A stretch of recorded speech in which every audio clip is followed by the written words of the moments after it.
अनंत चतुर्दशीला 10 दिवसांच्या घरगुती व सार्वजनिक गणपतींचे विसर्जन होणार आहे। या पार्श्वभूमीवर अमरावती महानगरपालिका लाडक्या बाप्पाचे विसर्जन निर्विघ्न व्हावे यासाठी सज्ज झाली आहे। 6 सप्टेंबर 2025 रोजी अनंत चतुर्थीच्या दिवशी नागरिकांच्या अडचणी लक्षात घेऊन अमरावती महानगरपालिकेने श्री गणेश विसर्जनासाठी उत्तर झोन 1 रामपुरी कॅम्प मधील अभियंता भवन, शेगाव नाका, Sahakar Nagar ground, petrol pump जवळ, कॉटन मार्केट रोड, फार्मसी शासकीय विद्यालयाजवळ, कठोरा नाका, Aradhana building corner ring road, Chanakya hotel Nagpur road, मध्य झोन क्रमांक 2 राजापेठ मधील शिवाजी कमर्शियल मार्केट, रविनगर चौक, नेहरू मैदान, प्रशांत नगर बगीचा, पूर्व झोन क्रमांक 3 दस्तूर नगर मधील माल टेकडी मागच्या गेट जवळ, वडाळी मनपा उद्यान, विद्यापीठ चौक, पुलाजवळ, मोतीनगर बगीचा, मोती बाग,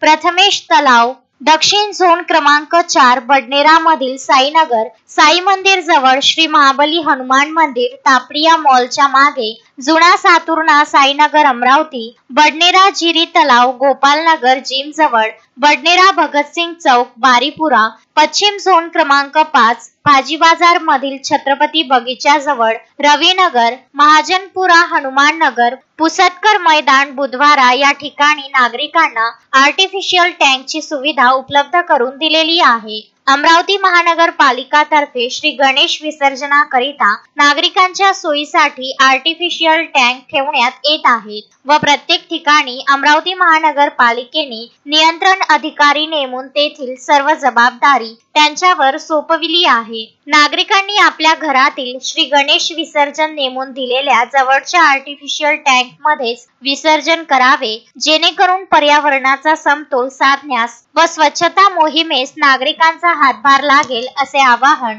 महानगरपालिका आयुक्त सौम्या शर्मा यांनी केले आहे। Vidarbha news bureau, Amravati.